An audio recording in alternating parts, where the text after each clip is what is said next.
Assalamualaikum warahmatullahi wabarakatuh. Alhamdulillah ala ni'amihil mutawatirah wa ayadihil mutakathirah wa minanihil ghamirah. Wassalatu wassalamu ala sayyidina wa maulana Muhammad bin Abdullah sayyidi ahli dunya wal akhirah wa ala alihi wa ashabihi anjuli zahirah. Rabbi syrah li sadri bima syarahtahu sudur salihin min ibadik wa yassir li amri bima yassartahu nur salihin min ibadik wahdi qalbi bima hadaita bihi qulubus salihin min ibadik wasaddid lisani kama saddadta alsinatas salihin min ibadik. Subhanaka la ilma lana illa ma 'allamtana innaka antal alimul hakim wa la haula wa la quwwata illa billahil aliyyil azim. Amma ba'du, yang sama-sama kita hormati dan kita cintai guru tetap Majlis Ta'lim di As-Siddiqiyah Al-Habib Segaf bin Husain Al-Attas matta'anallahu bituli hayati, dan juga sama-sama kita hormati dan kita cintai pendiri Yayasan Haji Saduki ya, dan juga ketua Yayasan Al-Ustaz Haji Adi Nur Seha LCMPD, dan juga penasehat Yayasan Ustaz Ahmad Yani Nafis Ustaz Sugianto, dan juga tidak lupa pada akhina fillah tetamu kita yang datang ke sini Al-Habib Muhammad bin Tahir bin Yahya matta'anallahu bituli hayatihim, dan juga tidak lupa akhina fillah Al-Habib Abu Bakar bin Ali Al-Attas matta'anallahu bituli hayatihim, segenap para pengurus Yayasan As-Siddiqiyah, dan juga para hadirin hadirat, muslimin muslimat, mukminin mukminat yang insyaallah tidak pulang dari ini tempat. Kita semua tidak pulang dari ini tempat, tidak bangun dari ini acara, kecuali Allah telah lewatkan kesalahan-kesalahan kita. Allah lupakan segala dosa kita, Allah hapus segala kesalahan dan dosa-dosa kita dengan cara sehat walafiat. Amin amin ya rabbal alamin. Ahibbail kiram, malam hari ini Yayasan As-Siddiqiyah memanggil kita semua untuk sama-sama memperingati Isra dan Mi'rajnya Rasulullah Sallallahu Alaihi Wasallam, yang insya Allah dengan menghadiri, mendengar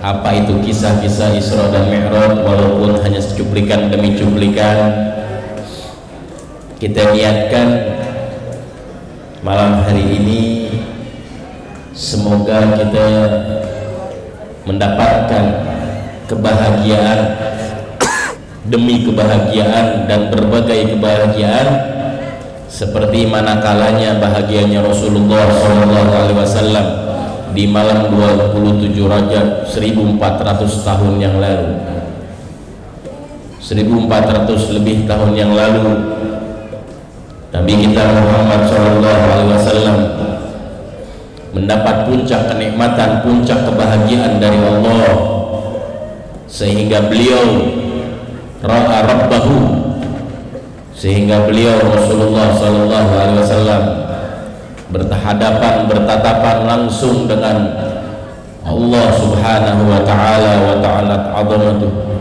secara langsung, jelas-jelasan Itu adalah satu puncak kenikmatan. Dikatakan malam terkhusus untuk Nabi kita Muhammad Sallallahu Alaihi Wasallam adalah malam 27 Rajab atau malam Isra Mi'raj. Malam Isra Mi'raj malam spesial untuk Rasulullah. Adapun malam Lailatul Qadar malam spesial untuk kita umatnya Rasulullah Sallallahu Alaihi Wasallam. Kenapa malam Isra Mi'raj malam spesial Rasulullah? Karena Rasulullah dimuliakan oleh Allah. Di malam itu Rasulullah dipanggil oleh Allah untuk berhadapan langsung, bertemu dengan langsung dengan Allah Subhanahu wa taala. Nah, insyaallah kenikmatan seperti itu kita semua yang ada di sini dan seluruh kaum muslimin bisa mendapatkan kenikmatan, yaitu bertatapan atau melihat zatnya Allah Subhanahu wa taala seperti yang diriwayatkan dalam hadis, yang diriwayatkan dari Rasulullah sallallahu alaihi wasallam, "Idza dakhala ahlul jannati al jannata fanada munadin." Jikalau ahli surga seluruhnya udah masuk, penduduk surga semuanya udah masuk, gerbang surga udah ditutup, maka Allah akan berseru kepada penduduk surga. Nanti ada waktunya pintu surga ditutup, tapi setelah sekian lama, kalau udah ditutup, idza dakhala ahlul jannati jannata, kalau seluruh penduduk surga udah masuk surganya Allah, kemudian Allah akan berkata kepada penduduk surga, aturidun azidukumuz ziyadah, maukah kalian wahai penduduk surga aku lebihkan untuk kalian, aku kasih bonus buat kalian, mau nggak? Ada suara tanpa wujud, yaitu suaranya Allah Subhanahu wa taala. Kemudian penduduk surga akan mengatakan, alam tubayyit wujuhana, ya Allah, bukankah engkau ini sudah membuat wajah kami sinar berbinar, wajah kami ini senang. Alam tunajjina minanna, alam tudkhilna jannah, bukankah engkau telah masukkan kami ke dalam surgamu ya Allah? Alam tunajjina minanna, bukankah engkau sudah selamatkan kami daripada api neraka-Mu ya Allah? Apalagi ziyadahnya, apalagi bonusnya? Penduduk surga bingung. Dikatakan, dilanjutkan, fayakshiful hijabah, kemudian Allah akan membuka tabirnya, fama uktu syai'an ahabbu ilaihim minan nadar ila rabbihim jalla jalaluhu wa ta'ala azamatuhu. Tidak ada pemberian, anugerah pemberian, dikatakan oleh Rasulullah, yang penduduk surga paling demenin, paling senengin, kecuali saat itu Allah membuka tabirnya, seluruh penduduk surga melihat zatnya Allah Subhanahu wa taala. Tsumma tala qaulahu alladzina ahsanul husna waz ziyadah. Inilah buat kalian orang-orang yang selalu berbuat baik, berbuat kebajikan di muka bumi, inilah bonus kalian, yaitu melihat zatnya Allah Subhanahu wa taala. Amin ya rabbal. Semoga kita semua masuk surganya Allah. Kita semua masuk surganya Allah. Orang yang kita cinta, orang yang kita sayang, orang yang sayang sama kita, orang yang cinta sama kita, semuanya kaum muslimin insyaallah masuk surganya Allah dengan cara sehat walafiat. Amin ya rabbal alamin.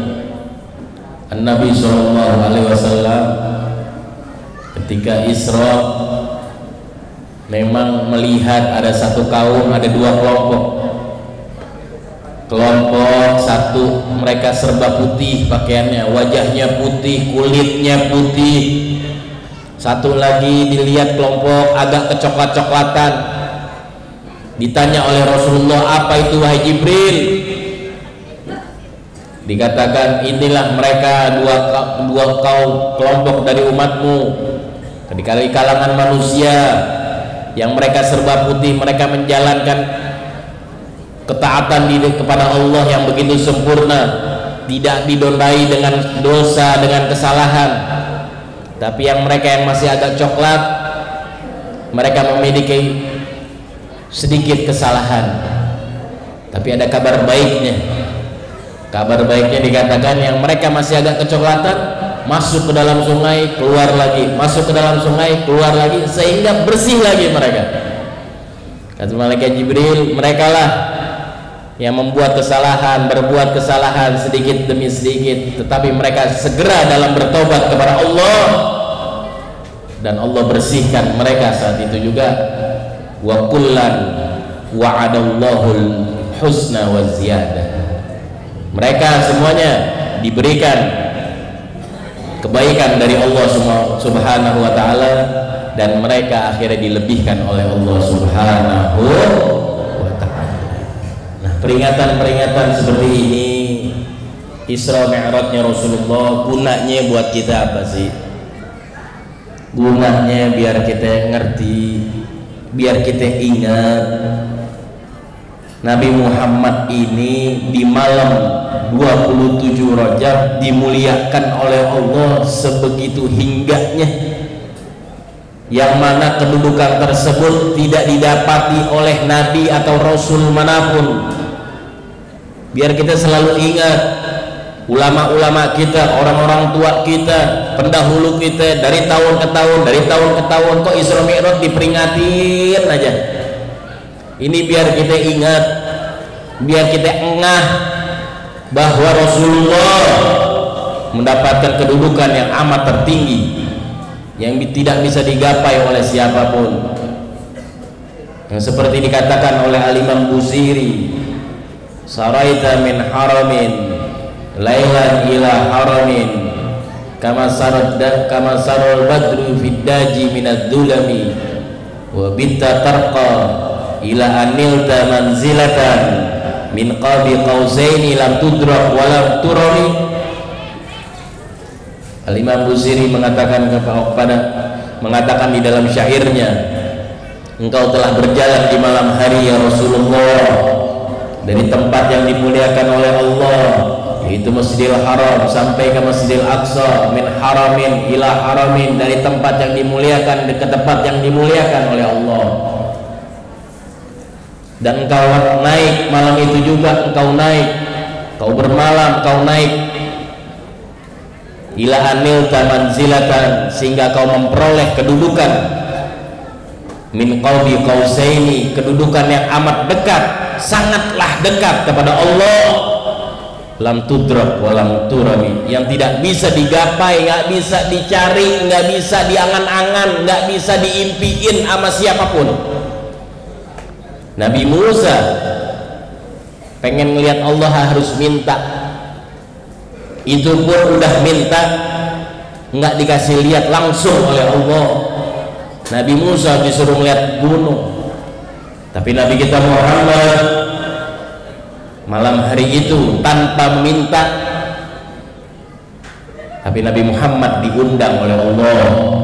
Maka dikatakan sebagian ulama, maqamul matlub a'la min maqamil talib, kedudukan yang diminta sama kedudukan orang yang minta masih tinggian yang diminta.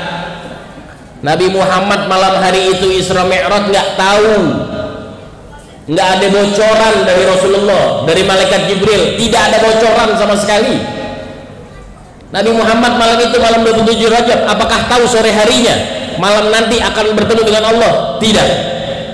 Apakah zuhur, sebelumnya zuhur, waktu zuhur, siang-siang dapat kabar dari malaikat Jibril, ya Rasulullah nanti malam siap-siap ya, kita akan ketemu Allah? Tidak.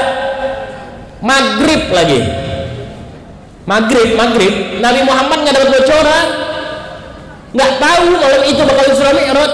Sallallahu alaihi Muhammad, sallallahu alaihi Muhammad. Nabi Muhammad sedang tertidur di rumah Ummu Hani, tapi dipanggil oleh Allah. Enggak minta, enggak tahu, enggak ada persiapan, enggak ada apapun. dipanggil oleh Allah untuk bertemu dengan Allah Subhanahu wa taala. Yang Allah nyuruhnya siapa? Nyuruhnya para malaikat-malaikatnya Allah. Suruh, ayo ajak dia. Shallu alal habib, shallu ala Muhammad. Kisah demi kisah, hikmah demi hikmah banyak sekali. Kenapa kok Rasulullah bisa diundang seperti itu? Kok enak sih? Kok senang banget sih Nabi Muhammad diundang Isra Mi'raj? Kok bahagia ya? Iya, sangat bahagia, sangat senang, sangat gila. Tapi lihat hikmah, kenapa Allah Isra dan Mi'rajkan Nabi kita Muhammad SAW. Dikatakan Nabi Muhammad itu hadiah dari Allah. Hadiah apa yang dialami oleh Nabi Muhammad sebelum Isra dan Mi'raj? Berbagai macam gangguan demi gangguan, kejahatan demi kejahatan yang ditimpakan kepada Nabi Muhammad dari orang-orang kafir. Enggak satu dua kali. Dikatakan sepeninggalnya Abi Thalib, pamannya, Nabi Muhammad begitu hebat mendapatkan siksa, bahkan gangguan demi gangguan yang hebat. Waktu ada Abu Thalib, pamannya, bukan Nabi Muhammad nggak dapat gangguan, cuman nggak begitu hebat seperti meninggal pamannya, karena pamannya tokoh di Mekah. Pamannya Rasulullah, Abu Thalib ini tokoh. Orang-orang Mekah takutnya, orang-orang kafir, bukan takut, segan melihat Abu Thalib, nggak berani kontak fisik langsung. Tapi sepeninggal Abi Thalib, sallallahu alaihi wasallam, perjuangan kalau ukuran manusia biasa udah pada kabur. Perjuangan seperti Sayyidina Muhammad bin Abdullah Rasulullah, kayak ustadz-ustadz kita nih, kayak sekarang dai-dai sekarang udah jauh deh, enggak, udah kapok-kapok kali. Nabi Muhammad nggak sekali dua kali pulang dari rumah, pulang dari keluar, tubuhnya, rambutnya penuh dengan kotoran-kotoran binatang yang dilemparkan oleh orang-orang kafir Mekah. Pemboikatan ekonomi, Nabi Muhammad beserta sahabatnya dan beserta keluarganya, pemboikotan ekonomi, diboikot ekonomi, nggak boleh ada bahan pangan nyampe kepada Rasulullah, keluarganya dan sahabatnya, bukan sehari dua hari, tidak satu dua sahabat-sahabat Rasulullah yang makan dengan dedaunan yang kering, tidak satu dua dalam pemboikotan ekonomi sahabat-sahabat Rasulullah mati dalam kelaparan. Tidak satu dua kali Nabi Muhammad mengikat perutnya dengan batu untuk menahan kelaparan. Sallallahu alaihi Muhammad. Belum lagi meninggalnya di tahun itu, meninggalnya istri beliau yang tercinta, As-Sayyidah Khadijah binti Khuwailid. As-Sayyidah Khadijah, beliau istri, bisa menjadi pendamping, bisa menjadi teman, bisa menjadi sahabat, bisa menjadi apapun di sampingnya Rasulullah SAW. Bisa jadi donatur, bisa jadi orang yang paling nyokong Nabi Muhammad, support Nabi Muhammad, apa aja. Sayyidah Khadijah, sepeninggal beliau tambah lagi bersedih Rasulullah. Sedihnya Nabi Muhammad sedih manusiawi.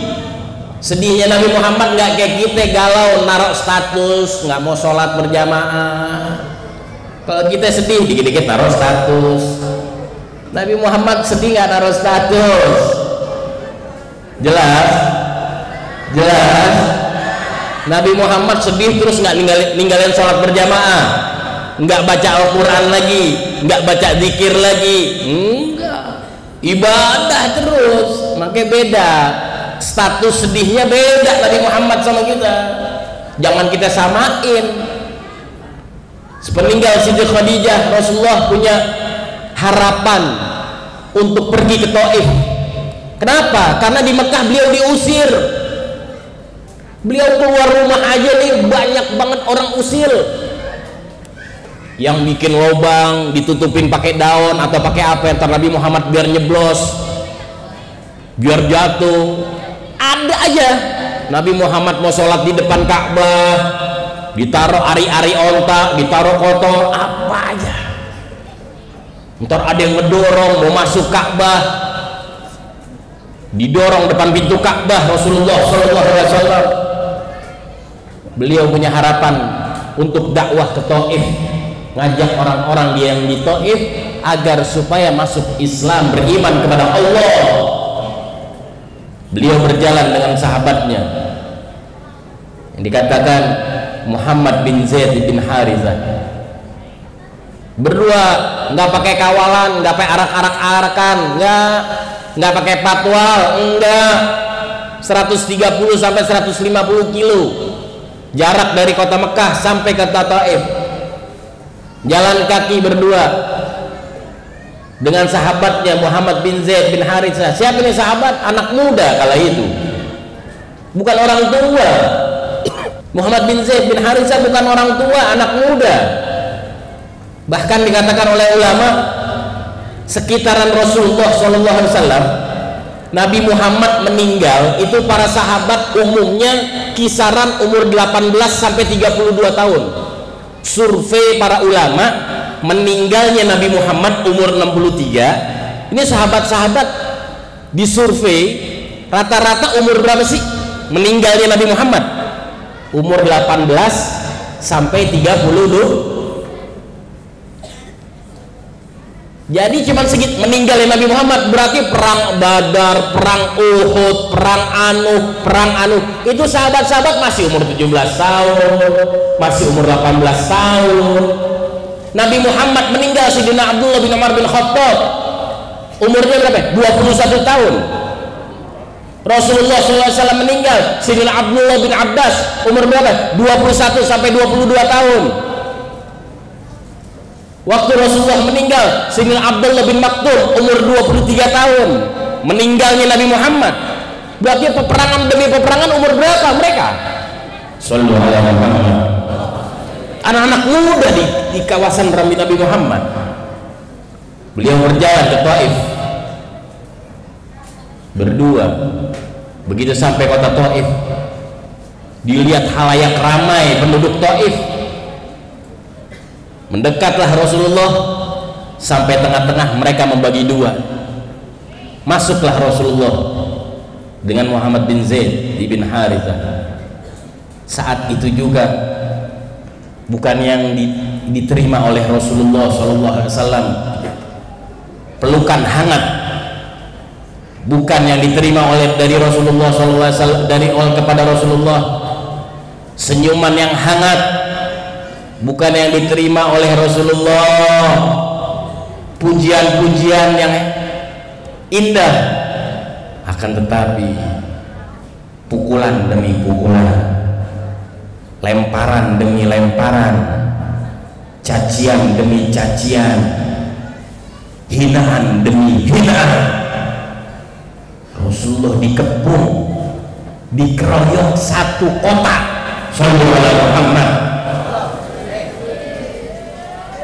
Bayangin ente masuk satu kota, sampai sono nggak tahu menahu, contohnya satu kota gebuginin, ngebugin bapak ente, kira-kira gimana tuh?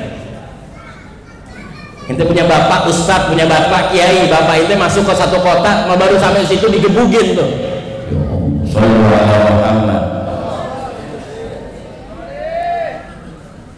Rasulullah berusaha untuk melarikan diri dari kepungan pukulan demi pukulan, sampai Rasulullah dapat istirahat keluar dari kepungan mereka, beristirahat di kebun, satu kebun yang dimiliki oleh orang kafir, Utbah bin Rabi'ah. Rasulullah dapat istirahat di situ, tetapi dalam keadaan kaki beliau penuh dengan simbahan darah. Darah dari mana? Darah dari wajah dan tubuhnya. Kakinya Rasulullah capek. Rasulullah duduk di kebunnya Utbah bin Rabi'ah, istirahat nggak tahu. Kemudian Rasulullah mengadu kepada Allah,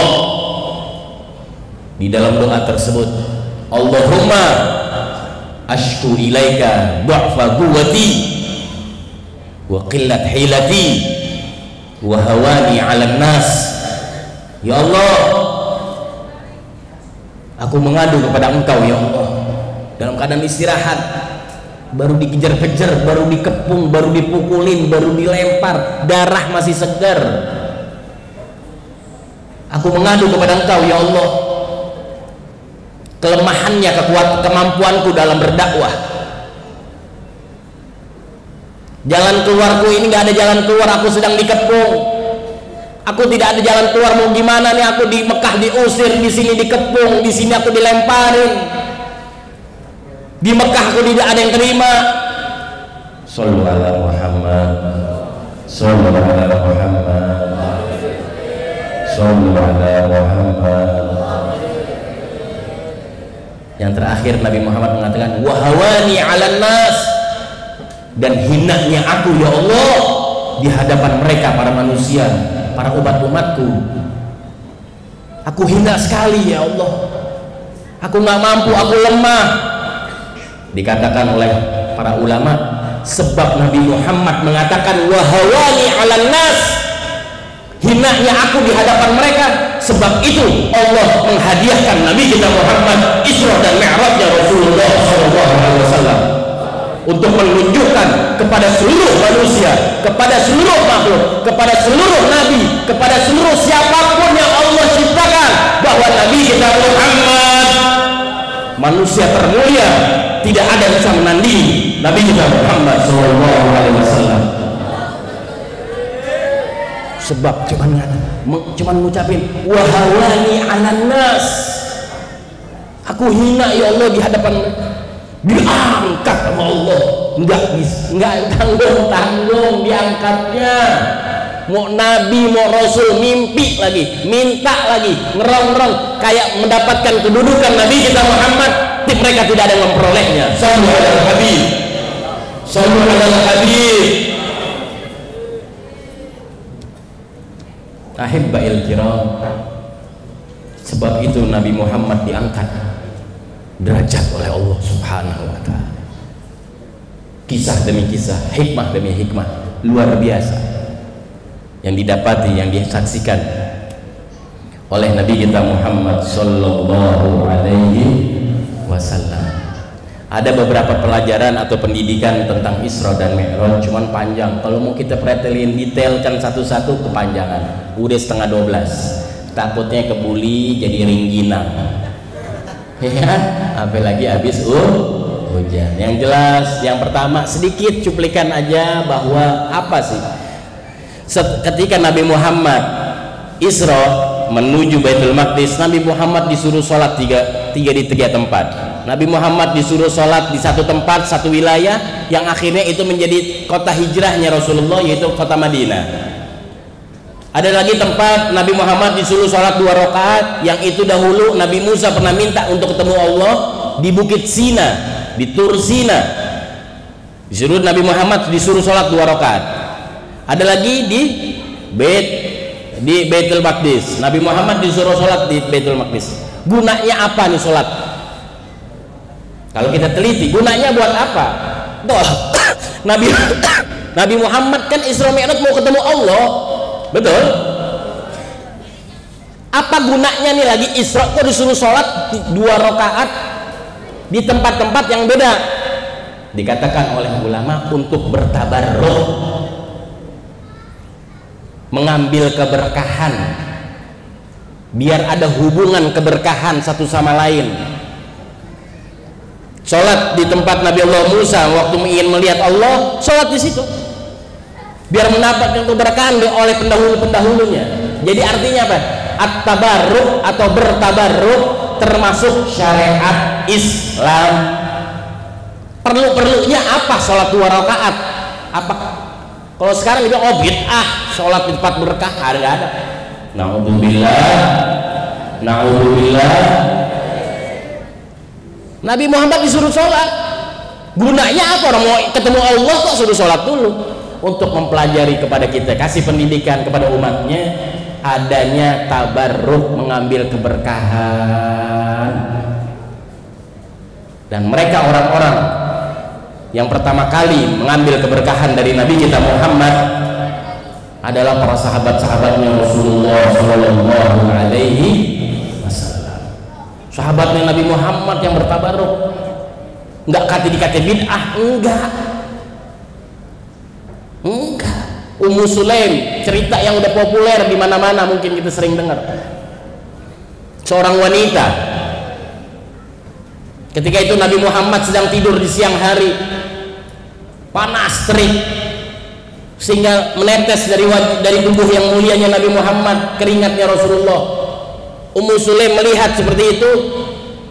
Ummu Sulaim dikatakan dalam riwayat nyuruh putranya untuk ambil wadah, tadahin tuh keringatnya Nabi kita Muhammad. Ketika itu Nabi Muhammad terbangun melihat putranya Ummu Sulaim. Matasna'in ya Ummu Sulaim, apa yang kau perbuat wahai Ummu Sulaim? Ini anakmu ngapain? Dilihat keringatnya Nabi Muhammad lagi ditadahin dengan mangkok. Apa kata Ummu Sulaim? Jawaban Ummu Sulaim, narju barokatahu li sibyanina ya Rasulullah. Ya Rasulullah, aku berharap aku kumpulkan keringatmu untuk keberkahan anak-anak kami ya Rasulullah. Apa jawab Rasulullah? Laqad asabti ya Rasulullah, ya Ummu Sulaim, engkau telah melakukan hal yang benar wahai Ummu Sulaim. Sallallahu alaihi Muhammad. Nabi Muhammad bilang engkau telah melakukan hal yang benar, bukan bilang bid'ah, bukan bilang kafir, bukan menyekutukan Allah, tidak. Ini kayak hadis-hadis kayak begini nih, mereka yang ngebid'ah-bid'ahin orang nih bacanya di mana? Kan begitu. Betul nggak betul? Nabi Muhammad bilang laqad asabti kok, bukan laqad kafarti, naudzubillah, enggak. Engkau kafir, engkau menyekutukan Allah, enggak. Laqad asabti, engkau melakukan yang benar. Ambil keringatku, istilah keringatnya Nabi Muhammad nih keringat. Emang ya keringat. Sallallahu alaihi Muhammad. Jubahnya Nabi Muhammad enggak satu dua sahabat sepeninggal Nabi Muhammad udah meninggal. Jubahnya Rasulullah, busana-busananya Rasulullah, kalau ada yang sakit di kota Madinah itu dicemplungin di baskom, di air, itu nanti diminumin, disiramin sama yang sakit-sakit, seketika semuanya pada sembuh. Banyak keberkahan-keberkahannya Nabi Muhammad diambil sepeninggal Nabi Muhammad oleh siapa? Oleh para sahabat, murid langsung Nabi kita Muhammad, bukan pelaku bid'ah mereka. Mereka murid langsung sama Nabi Muhammad kok, bukan pelaku bid'ah. Enak aja. Yang lebih parah lagi, Malik bin Sinan, sahabat Rasulullah SAW. Ketika Rasulullah di perang Uhud terluka, ada di bagian lukanya Rasulullah darah ngucur. Untuk ngeberhentiin darah dari tubuh yang mulia Rasulullah, Malik bin Sinan, sahabat Rasulullah, nyedot darahnya Nabi Muhammad, sedot terus. Apa kata Rasulullah? Khalaqa dami bidamih, Malik bin Sinan telah mencampurkan darahnya dia dengan darahku. La tamussuhun nar, dia tidak akan disentuh oleh api nerakanya Allah. Muhammad, dia nggak bakal masuk neraka. Nyedot darah Sallallahu alaihi Muhammad, tapi darahnya siapa? Darahnya Rasulullah Sallallahu alaihi. Jadi keberkahan tuh ada, keberkahan tuh tabarruk itu syariat Islam. Keberkahan itu ada di anak cucunya Rasulullah, di ulama-ulamanya Rasulullah, di ulama umat-umatnya Rasulullah Sallallahu alaihi wasallam. Cerita lagi yang populer, dikatakan ada seorang keluarga miskin di kota Madinah. Miskin, orang miskin nggak dianggap. Suatu hari ini keluarga dapat lamaran. Ini keluarga punya anak perempuan cuma satu. Suatu hari ini anak perempuannya dapat lamaran untuk mau dilamar. Ketika dilamar, lamaran datang, keluarga yang lamar datang, keluarga calon laki datang. Ini putrinya di dalam. Selesai mereka pada pulang, ayahnya ini putri masuk. Dilihat putrinya di mana, ternyata masuk di kamar. Masuk ke dalam kamar, ngeliat putrinya sedang menangis. Nangis. Bingung ayahnya. Wahai putriku, kau kok menangis? Iya, ayah. Bukankah kita lagi kau dapat lamaran hari ini? Sebentar lagi acara pernikahanmu. Harusnya kau bahagia. Kok nangis? Datang jodoh kepadamu. Orang baik, bukan orang yang jahat. Iya, wahai ayah, kita ini orang miskin. Sebentar lagi acara pernikahan saya, berarti kan? Iya. Kita orang miskin. Aku tidak punya sesuatu yang mewangikan tubuhku, wahai ayahku. Kita nggak bisa beli parfum, kita nggak bisa beli minyak wangi, kita nggak bisa bikin apapun yang bikin rumah kita wangi. Berarti sebentar lagi pernikahan saya. Kita beli pakai apa? Nangis ayahnya, dipeluk putrinya.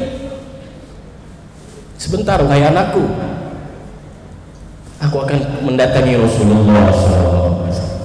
Rasulullah di saat Rasulullah masih ada. Ini ayahnya datang ke rumah Rasulullah.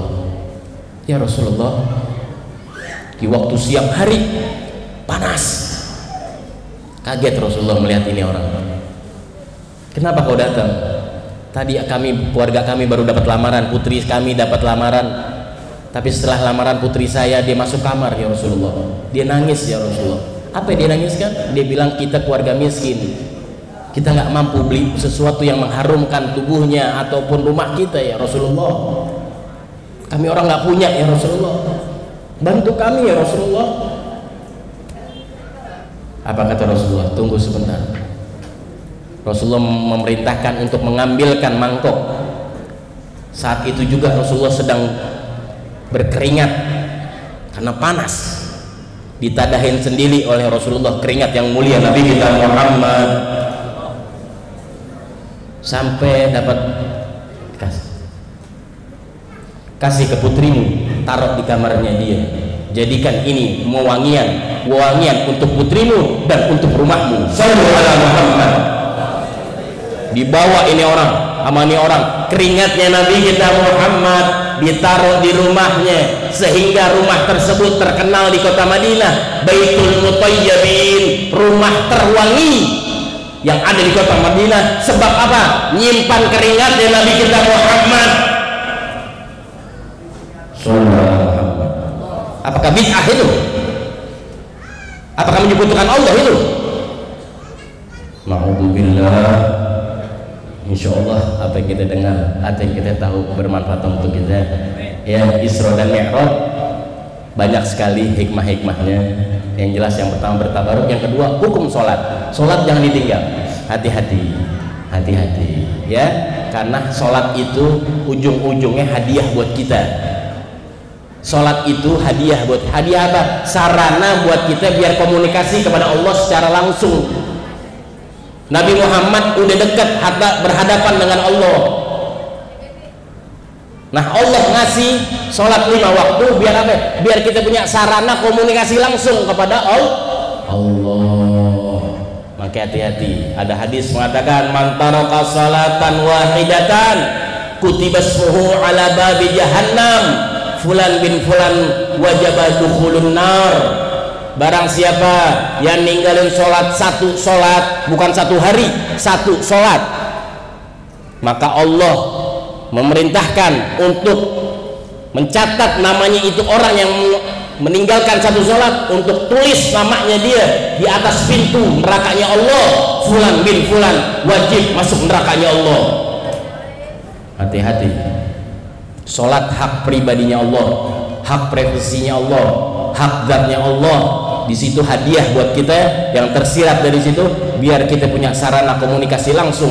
Begitu kita Allahu Akbar dalam takbiratul ihram, komunikasi kita langsung dengan Allah. Maka dikatakan as-salatu mi'rajul mu'min. Salat itu mi'rajnya seseorang mukmin. Kenapa? Dengan salat kita bisa bertatapan, berkomunikasi langsung, bukan bertatap, berkomunikasi langsung kepada Allah. Insya Allah apa yang kita dengar, apa yang kita tahu bermanfaat untuk diri kita semua. Insya Allah peringatan Isra dan Mi'raj di Yayasan As-Siddiqiyah malam hari ini salah satu sababan menjadi kita tambah giat dalam beribadah, tambah giat kita dalam mendekatkan diri kepada Allah, dan semoga dirubahkan segala keadaan kita kepada keadaan yang lebih baik. Yang dari jauh, yang dari luar kota, insya Allah sampaikan ke rumahnya dengan cara sehat walafiat. Yang dekat Allah sampaikan ke rumahnya dengan sehat walafiat, dan semuanya dirubahkan keluarga kita menjadi keluarga yang barokah, as-sakinah wal mawaddah warahmah, ditambahkan rezeki dunia wal ukhra dengan cara sehat walafiat. Assalamualaikum warahmatullahi wabarakatuh.